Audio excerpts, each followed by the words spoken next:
Tonight on Coyote News, Dakota Days 2013 continues throughout the week. Find out everything you need to know about the festivities. I'm Courtney Starrett. And I'm Taylor Moore. With so many extra alumni, friends, and family on campus for D-Days, how's law enforcement stepping up their act to keep everyone safe? We'll talk with Sergeant Sam Nelson from the University Police Department to get an update on extra safety procedures this week. Plus, an update on national sports headlines and what Coach Joe Glenn thinks about the big game. Details on these stories and more are coming up. But first, the headlines with Caitlin Steffel. The government has been shut down for more than a day now after Congress failed to come to an agreement on a spending bill. President Barack Obama invited congressional leaders to the White House today to urge the White House to pass the bill allowing the government to reopen. Republicans want to defund or repeal the Affordable Care Act, something Democrats are unwilling to do. A famous author known for his military thriller novels has died. Tom Clancy passed away at the age of 66 yesterday in Baltimore. Some of Clancy's best-known novels include The Hunt for Red October and Patriot Games. Many of his novels were on the New York Times bestseller list, and a few even became blockbuster movies. And those are your headlines. Tailgating is a big part of football game days. Now that USD is Division I, Student Services is trying to improve the tailgating experience for students. This year, Student Services decided to move the student tailgate section to the parking lot near the grassy lots of the fan tailgate. Lindsay Sparks is the Assistant Director of Student Life. She says the change in location was meant to give students a more fun tailgate experience. Students before weren't able to pull their cars up on the grass. This allows students to pull their cars in a parking spot, open up the tailgate, and literally tailgate out of the back of their cars, which is what I think a lot of students are used to when they watch other Division I schools or they've been to other Division I tailgating. Like other years, students who are 21 and plan to drink while tailgating must also get a wristband. But Sparks says it's not the university's goal to get students in trouble. If you're jumping on a car, whether you blow a .08 or you blow a .00, you're probably going to have someone come up and talk to you. And I think that's fair. But we're really working on just kind of letting you guys do your thing, basically, and again, treating you like adults. If there's no reason to go talk to you and come up and kind of address whatever's going on, we're probably not going to. Sparks says there is a misconception that students can only carry so many drinks at one time. The only real limitation on alcohol is that it's drank out of a plastic cup or aluminum can. That's for safety reasons. That's not so much to control the alcohol you're bringing, but that's so much for just like throwing away glass and that sort of thing, and glass on the parking lot. Since we've changed kind of our surface, that kind of changes, like glass breaks a lot easier on the parking lot than it does the grass. Another change this year is that students are allowed to tailgate during halftime and then get back into the game. Tailgating will start after the Dakota Days Parade at 11 o'clock Saturday morning. Dakota Days 2013 is officially underway, and there are many ways for students to get involved and show off their school spirit. Tonight at 9 in the Muck Pit Lounge is USD's Trivia Night. Tomorrow evening at 5:30, the Wellness Center is hosting a fun run.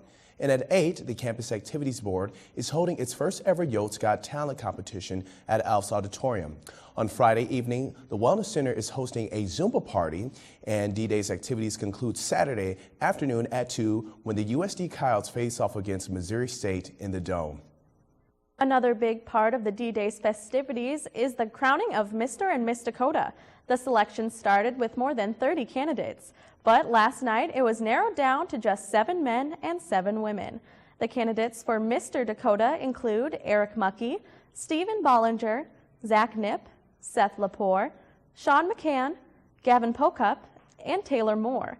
The final candidates for Miss Dakota are Ellen Egebritson, Megan Egebritson, Anna Hieronymus, Courtney Kirchill, Kate Bauer, Wendy Nelson, and Cassie Bartlett. The final voting for Mr. and Miss Dakota starts tomorrow and ends Friday. The winner will be announced at halftime of the football game. If you haven't heard yet, USD and SDSU share a homecoming date this year. As Coyote News' Mackenzie Shelf-Benter reports, some are wondering if the scheduling was intentional or a coincidence. Even though the Coyotes and the Jacks are playing homecoming games on the same Saturday, Athletic Director David Herbster says the U didn't plan to exclude SDSU students from attending the Coyote celebration. We've looked probably 2 and 3 years ahead when we look at our D-Days, and as well with the scheduling of our opponents, those things are planned fairly well in advance. Although the two state schools have homecoming on the same day, Herbster says he's confident that USD will have just as many Coyote fans for this year's celebration as in the past. I don't think it'll have any effect at all. I think our folks are still going to come down to our game. Maybe for a lot of our students, it doesn't allow them to travel up, or in the other reverse case, SDSU students to travel down here for D-Days, but I look at it as a celebration of our campus, and that's what we focus on. Although happy to celebrate the Yotes, some students are upset about the scheduling, while others couldn't care less. It's unfortunate that I don't have the opportunity to hang out with both kind of people and I guess experience both things. I feel like I really don't care because a party is a party and I just want to get my drink on. It's really tragic. Having it on the same day really eliminates a lot of viewers. For Coyote News, I'm Mackenzie Schaff-Benter. Thanks, Mackenzie. And tonight, Coyote News wants to know, what's a lesson you've learned from previous D-Days or advice you would like to give to first-year students to survive homecoming? Comment on our Coyote News Facebook page or send us a response tweet. We'll share some of that advice at the end of the newscast. Coming up after the break, how the shift to Division I has changed the atmosphere of Coyote athletics, plus how do students rate their school spirit. Stay with us. Seen and heard all over campus. Faculty members know that hands-on experience now is the key to success after college. Get professional experience by participating in one of the many practicums offered. Have your voice heard on the radio. Edit a promo for a campus organization. Investigate breaking news stories for a weekly newspaper. Design advertisements for local businesses. Get involved with the CMJ department at USD and start your future now.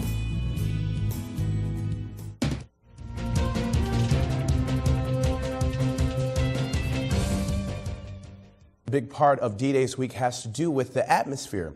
Though fairly new to being a full-fledged Division I university, USD aims to keep improving its D1 feel. Senior Associate Athletic Director David Williams says the changes at USD start with its true leader. It comes from the top with Jim Abbott, and Jim Abbott has tried to change the way we think about things.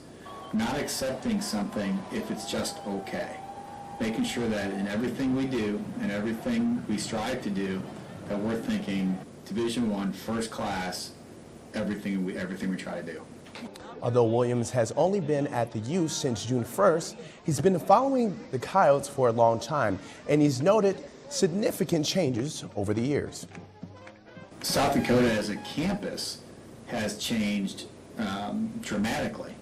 You look at all the new facilities and new buildings, and just how we carry ourselves, or the university carries itself as a culture. The athletic department itself, it's just a process of growth. Despite the growing on-campus fan base, much of the U's support and growth comes from the outside. External support has grown dramatically as well. Hall impact numbers, scholarship endowments, and certainly efforts to fundraise for a facility. And so it's changed dramatically since its days with Division II, but we still have a long ways to go. Williams also says that updating USC's facilities is a top priority to improve its Division I presence. So as USD attempts to improve its D1 atmosphere, we asked students how they would rate their school spirit on a scale of 1 to 10. On a scale of 1 to 10, I would rate my school spirit at about a 3. I guess I just don't get involved very often. Probably a 6 because it's fun. It just makes school more fun to be involved. 3. It's not very good right now. I haven't been participating in too many things. I would say a 9 to at least a 10. I mean, a body paint for football games. I would probably rate it a 6 because I go to all the events. 10 because I like to have fun, and I like school spirit and I like to be involved with everything in the school. So definitely 10. I'm a cheerleader here at USD, so I'll be going to all the different events throughout Dakota Days week. Probably a 2, just because I'm not into all that football and sports type stuff. 10, because makes me feel like I belong where I am right now. So it just keeps me motivated and keeps me going every day. The hope is that all students have a 10 this weekend for the Dakota Days game. On this week's blog, Chuck Gresser shares his economic thoughts regarding D-Day's beverages. D-Days is finally here, folks. It's the time of year we all wait for. It's the time of year where the entire campus becomes so intoxicated that the student body reveres the McDonald's sign on the dark horizon as the North Star. The time of year we all use to avoid walking on campus sidewalks, fearing that whizz sound of the bike cops you always saw tackling someone else. For my fellow seniors, it's the last clinging remnants of our lives as young adults. So we try to get the rush we used to feel as 15-year-olds during high school homecoming week, plus the booze. It's also the time of year for Vermilion Liquor to reduce their prices. The idea that Vermilion Liquor's prices are low is absolutely ridiculous. They're the sole city-owned distributor. It's something the whiz kids in the B school like to call mark up, mark down.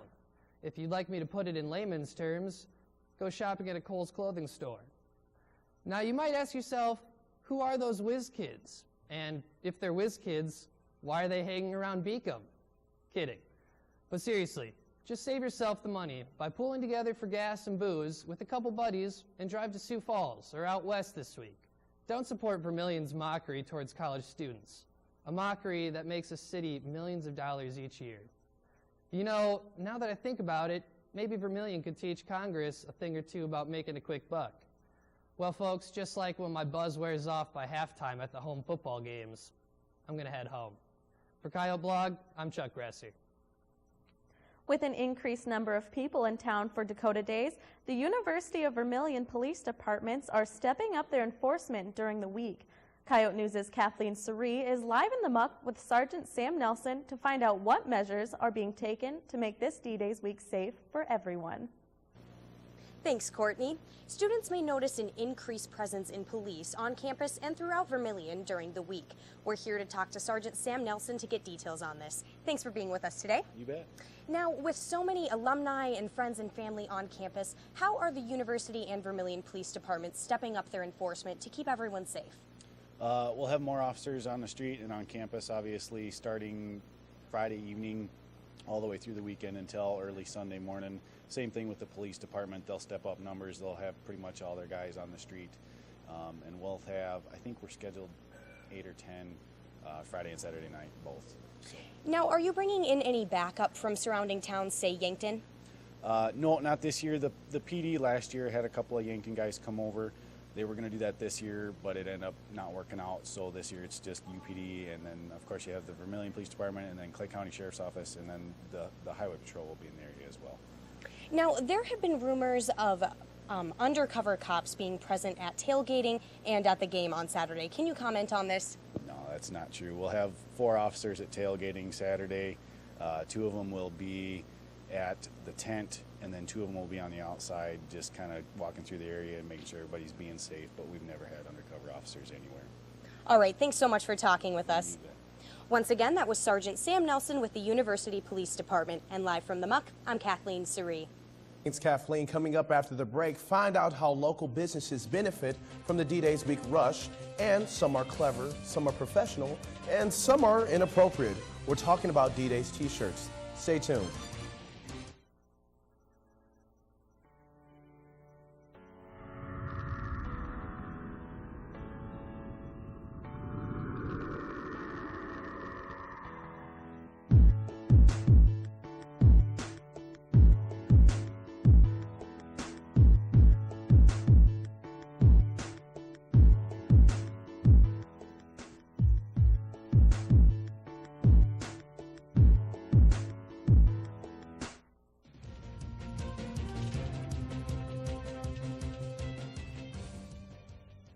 A big part of Dakota Days is the creative t-shirts students design. Coyote News' Chris Mosier spoke with some of the creators to see what goes into selling their shirts on campus. D-Days, the week-long celebration for returning alumni and of course football. Many students have different ways of celebrating. One of them is their attire. A Last year we made the same drinking team shirts, but just a little bit different design. Many students and organizations create their own unique D-Day shirt, some based on drinking, while others have a different approach. We decided not to really promote the drinking and promote more the flirtiness kind of atmosphere of D-Days. It's, you know, sex sells. My process was I designed this myself, so basically it was just me illustrating and then just going through a vendor in Yankton, JJ Benji's, and that's who we went through last year. So basically it's just me sending off my artwork to him and then him printing them. It was a pretty fast turnaround. For Coyote News, I'm Chris Mosier. Thanks, Chris. Students are still able to purchase some of the D-Days shirts, and you can find the information on their respective Facebook pages. Dakota Days might just be a week-long event, but planning for USD's homecoming starts many months in advance. We return to Coyote News' Kathleen Surrey in the muck, who is with Dakota Days Committee Chair AJ Meyer. Kathleen. Thanks, Taylor. D-Days may seem like it's all fun and games, but for the committee, a lot of preparation goes into making this week a success. Thanks for talking with us today, AJ. No problem. Now, when exactly does preparation for Dakota Days start for you guys? We actually decided and picked our board back in March. So it started in March with the basic planning of the events and stuff like that. And throughout the summer, we're contacting people and trying to figure out what events we're going to do for sure. And then just kind of worked on it throughout the year until this week. Now, what changes and improvements have you made to make this Dakota Days a bigger success than previous years? I know we actually had to add an event on Thursday this year as the Al Newhart Award was not going to happen. So we added a talent show to Thursday night. That's kind of one of the big things we changed. And we also decided to do a neon dance to kick off the Dakota Days week this year. Now, how has the committee tried to improve school spirit around USD? We just kind of try and give the people a lot of options of things that they can do around campus instead of just going out and drinking. So, all right, thanks so much for talking with us today, AJ. Once again, that was AJ Meyer with the Dakota Days Committee. And live from the muck, I'm Kathleen Surrey. Thanks, Kathleen. As we've been hearing, Dakota Days is a time of year for students and alumni alike to celebrate their school spirit. But it's also a time for local restaurants and bars to celebrate booming business. On this week's Yote Report, Jolanne Doom reports on how certain Vermilion establishments are preparing for the D-Days rush. It's Wednesday night on Main Street. In just a few hours, Vermilion's business district will be crawling with students. But tonight's no ordinary drown night at the Char. Tonight is D-Day's drown. The Charcoal Lounge isn't the only Vermilion establishment that benefits from the festivities of USD's homecoming week. Almost every bar and restaurant in town plans well in advance for the Dakota Days traffic. Red Steakhouse dining manager Andy White says Red mostly appeals to the older D-Days crowd, including alumni, parents, and special guests. She says planning ahead for reservations, especially before and after the football game, is a highly strategic process. We have to kind of reconfigure everything. In fact, I'm picking up new maps today so that we can map out our floor and figure out where we're going to put everybody. Likewise, the Old Lumber Company, which celebrated its opening weekend last year on D-Days, prepares for the big weekend by placing extra orders of food and beverages and scheduling extra staff. OLC manager Tiff Herlica says the bar will be extremely busy with the D-Days crowd because it caters to everyone from students to grandparents. I'm expecting a lot of people in before the game to eat and also afterwards. And usually kind of the way we do it, it's first come, first serve because they don't have to call in 20 people because they know we can fit it. One factor that could affect business this weekend is SDSU's Hobo Day celebration. But while Herlica says there may be a slightly smaller crowd this Saturday, both she and White believe USD students, fans, and alumni will remain loyal. So whether you're sitting down with alumni friends for dinner at Red or walking through the McDonald's drive-thru for an after-bar snack, know that Vermilion establishments are well prepared for the rush of D-Days. For the Yote Report, I'm Jolanne Doom. Thanks, Jolanne. Coming up after the break, USD fall sports are into the middle of their seasons, and commentator Kelly Stewart discusses fan etiquette. Get an update on Coyote Athletics next.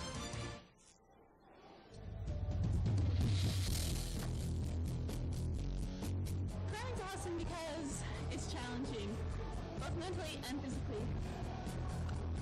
You gotta love climbing because even when you're not climbing, you get a great view.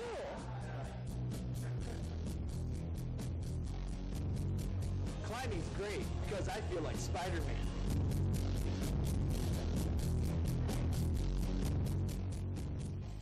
Climbing is great. Even my nerd friends can do it.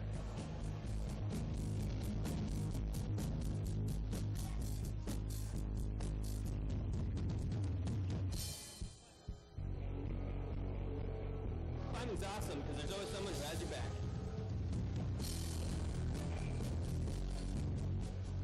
Come to the rock wall and figure out why climbing's awesome for you.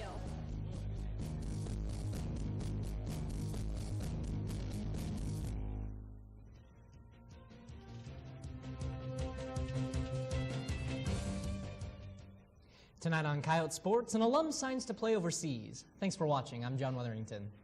And I'm Erica Arpan. Another former Coyote is signing up with the Miami Heat, and Coach Joe Glenn tells why he thinks the Yotes are ready for Saturday's game. But first, the headlines. Caitlin? LeBron James refuses to answer questions addressing his potential free agency next summer. James was speaking during the Heat's annual preseason media day and says he appreciates the situation but doesn't want to feed speculation about it going forward. The Cleveland Indians reached the Major League Baseball playoffs for the first time since 2007. When manager Terry Francona was questioned on the team's success, he said they stayed away from chicken and beer. Francona was previously with the Boston Red Sox but parted ways when the team collapsed and was characterized as an out-of-control fraternity house with the players drinking beer, eating chicken, and playing video games during games. The USC made headlines when they fired football head coach Lane Kiffin in the airport parking lot of the LA International Airport after an embarrassing loss to Arizona State University. A search for a new coach has begun, but athletic director Pat Hayden told ESPN that he intends to keep the search private since there are still 8 games in the season. And that's a look at what's new in sports. USD volleyball team is now undefeated in the Summit League after defeating Indiana Purdue on Sunday. The Coyotes put their top-notch blocking skills to work and won 3 of their 5 sets against the Jaguars in the Dakota Dome. Of that day's 3 double-double performances, junior Kendall Crittenbrink led the Coyotes with 12 kills and 12 digs, while senior Tori Krall tallied a 52 assist and 13 dig match, and junior Riley Haug recorded an 11-kill, 11-dig effort. Currently, the Coyotes have a winning record with 11 wins and 6 losses. The volleyball team will be hitting the road this weekend to face North Dakota and SDSU. USD's football team was shut down again last Saturday, this time by the Leathernecks of Western Illinois University. The Leathernecks defense held the Coyotes' offense to a season low of only 242 gained yards. The game was off to a slow start until Nathan Nuffman scored a 28-yard field goal in the second quarter. After that drive, the Coyotes were forced to punt formation when a snap from the center soared over the punter Miles Bergner's head and was recovered by WIU's Kevin Kinzel for a touchdown. In the end, the Coyotes lost to the Leathernecks 24-10. Coach Joe Glenn blames the loss on the Coyotes' inability to capture momentum. It's a big part of sports. It's a big part of the game of football, and your kids have got to rally and make plays when you have a chance to turn the game. The Coyotes host Missouri State this weekend for the Dakota Days homecoming game. 2 former USD basketball players are now playing in the big leagues. Women's basketball player Tempest Wilson will play overseas after signing a contract with a professional team based out of Barreiro, Portugal. Wilson averaged almost 13 points per game and earned all Summit League honors last year. And men's basketball player Charlie Westbrook, who played in Verona, Italy after graduating from USD in the spring of 2012, recently earned a spot on the reigning world champion Miami Heat training camp roster. Camp began on Monday at the Atlantis Paradise Island Resort in the Bahamas. On this week's sports commentary, Kelly Stewart takes on the subject of fan etiquette at football games. We're all familiar with table etiquette. Place your napkin on your lap, take small bites, chew with your mouth closed. The list goes on. However, in the sporting world, fan etiquette seems to be a lost art at times. When you hear of fan etiquette, or lack thereof, you might think of the screaming superfans standing up and blocking everyone's view. This person is sometimes referred to as that guy. However, as the saying goes, actions speak louder than words.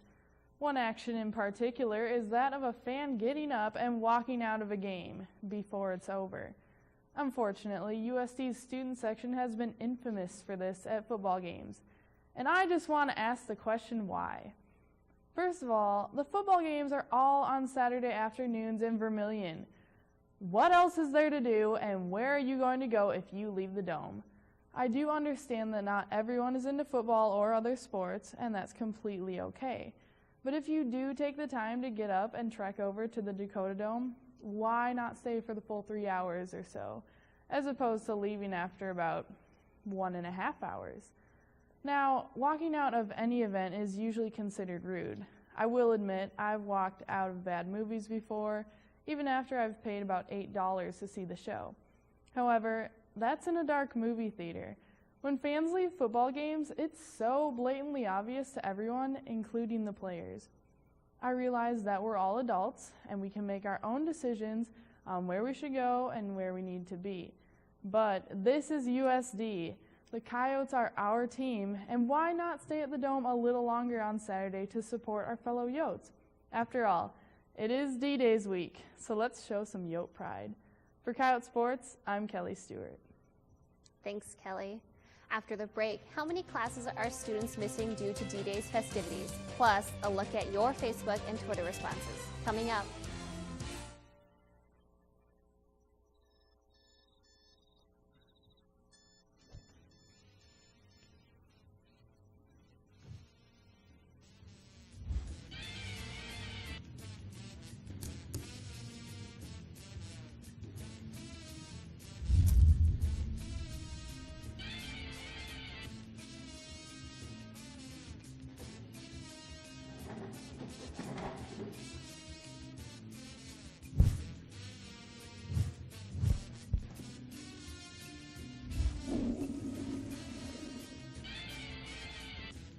Always there for you.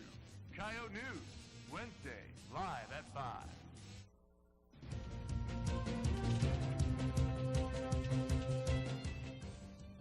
D-Days week is full of activities, some that continue into the early mornings.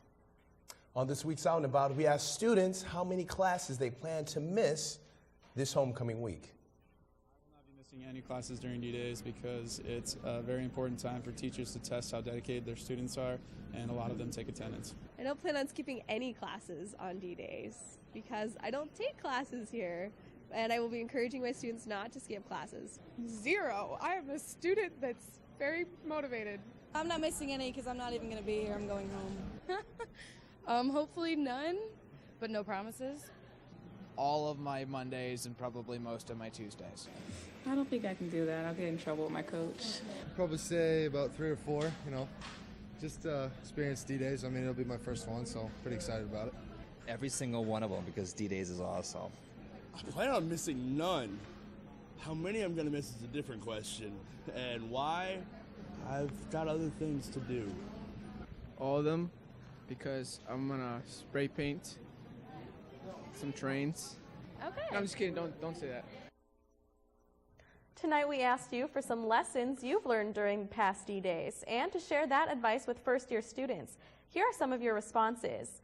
Marcus Malin says to wear your running shoes, and Ryan Palmer says to not pass out by the church lawn. Tim Ward reminds students to drink plenty of water and sleep when you can. Thank you for your responses on Facebook and Twitter. Be sure to look for our question next week. A new copy of the Volant hit newsstands today. Be sure to pick up a copy to read how USD students are spreading awareness about human trafficking and how to identify those that might be involved. You can read that story and many others featured in this week's The Volant by going to volantonline.com.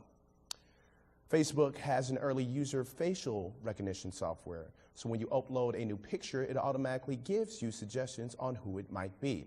For those that don't want their face shown, buy one of Simone Quell's Real Face Glamifage t-shirts. The shirts are covered in distorted faces of celebrity impersonators to keep Facebook's algorithms guessing who they're looking at. That's all for Coyote News. Don't forget to like us on Facebook and follow us on Twitter so you can respond to our questions each week. Have a great night. We'll see you next time.